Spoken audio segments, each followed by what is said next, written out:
Hey there! In this video, we'll have a look at how to set up a more complex shipping cost configuration.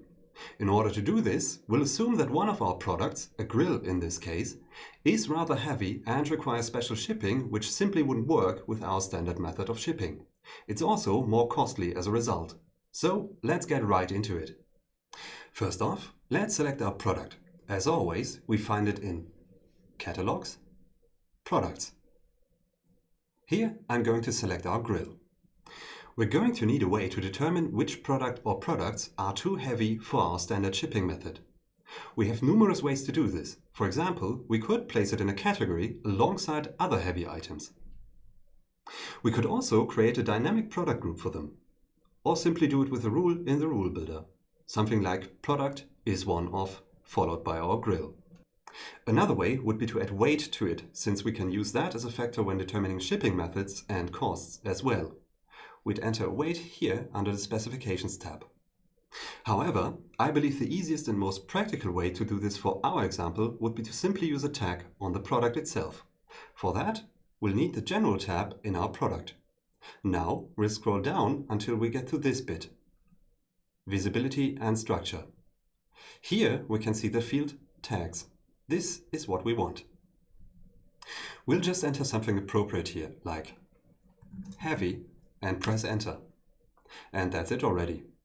Now our product is tagged with heavy, and we can use this tag in things like the rule builder. As always, we should save now to make sure the changes apply. Speaking of the rule builder, this is our next stop. So let's head to Settings, Shop, and Rule Builder. We'll need to create a new rule. This is done with the button up here, Create Rule.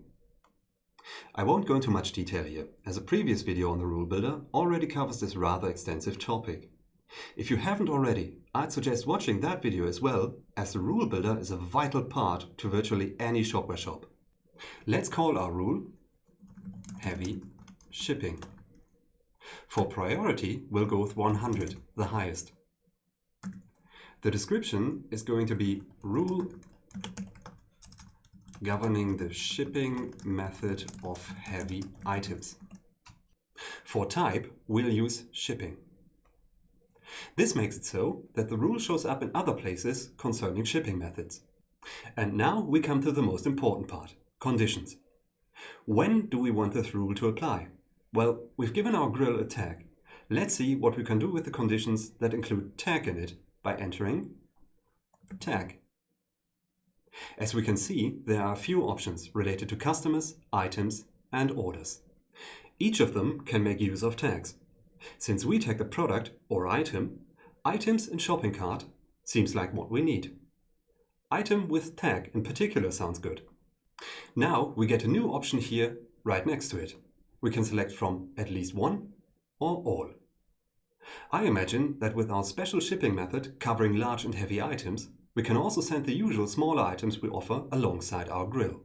So let's make sure the rule applies even when one of the items in the cart is tagged and go with at least one. Next up, we're going to need an operator. We got the options is one off, is none off, or is empty. Logically, we'll go with the former, is one off. This is because we want the rule to apply if even one item in our cart has the tag. Finally, in the rightmost field, we can select from all the tags we have available in our store. We only have one tag we set up earlier, which is heavy. This looks great, so let's make sure to save our work. With the rule in place, what we're lacking at this point is a shipping method to make use of that rule. So let's go to Settings, Shop, and Shipping. The one right here is the standard shipping method, which won't cut it for us. So let's create a new shipping method with the button up here, Add Shipping Method. A previous video also covers this in more detail, so I won't go explaining everything here. What we're going to need is a name, of course. Let's call it Heavy Shipping. The technical name is rather important too for Shopware's inner workings as a reference and for various integrations making use of the shipping methods. It's usually a good idea to name it in a similar fashion as the name you've picked. So for our example, we'll go with Heavy Shipping. Position is 1. we want it to show up on top. And we'll set it to active straight away as well. Our description is going to be shipping method used for heavy items. Next, we'll select from the various delivery times we set up. Let's go with 2 to 5 days. The other fields we can skip for our example until we get here. Availability. This lets us govern when the shipping method will be available. We set up a rule for this in the previous step, so let's use that one. There it is. What we did now is create a setup in which our new shipping method will only be available if at least one item in the cart is tagged with heavy. Tax calculation. We will leave this one on auto, so it's nicely calculated based on all items in the cart. The question mark here gives us a nice tooltip explaining the different options. And finally, we come to the actual cost matrix for this shipping method. First off, we got the ability to set up a rule for this particular matrix. We could, for example, do this based on country by setting up a rule along the lines of shipping address is one of USA. Then configure the matrix like we're about to, and then create a new matrix for the Netherlands and do this all over again with different prices. We could keep doing this until we have a matrix with different prices for every single country we ship to. But let's keep our example as simple as it can be and assume that no matter the circumstances, the shipping cost will remain the same. This means we can stick to setting up a singular price matrix. Quantity from and to lets us determine quantities from which the following prices will apply. As nonsensical as this is, in order to demonstrate it, we'll assume that from 1 to 3 grills, the price remains the same, 50 euros. As we enter this, Shopware already concludes that this means that, starting with 4, something different will happen. Hence, it already gives us a new row with quantity from 4. It sets infinite for quantity 2 in order to make this apply no matter how many more grills we'll have in our cart. Let's do it again. For quantity 2, we'll say 6, and immediately notice Shopware doing the exact same thing again and adding a new row for our convenience. 4 to 6 grills will cost 100 euros. Finally, we'll say that starting with 7 grills, the shipping cost remained flat and enter a price of 150 euros. That means even if we ordered a dozen of them, the cost for this shipping method will remain at 150 because that dozen is covered in infinite. It's saving time again. As a quick recap thus far, we've tagged our product, created a rule that looks for and filters by this tag, added a new shipping method and made sure it's only available when a tagged product is in your cart, and we added a price matrix to it. The next step is to enable that shipping method in general in our sales channel, an easily forgotten step, because shipping methods can be available for specific sales channel only if we wanted this. To get there, we select our sales channel and scroll down a bit to the section Payment and Shipping. Here at Shipping Methods, we see which shipping methods are available in this sales channel. Let's add ours and save. Let's have a look at it in our storefront.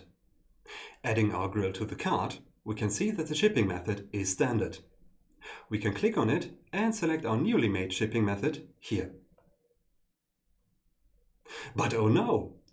Standard shipping shouldn't really be available.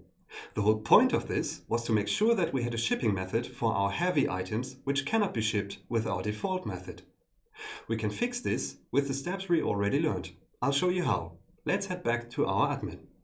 As our goal now is to make sure that the standard shipping method is not available under certain circumstances, we'll go to Settings, Shop, Shipping.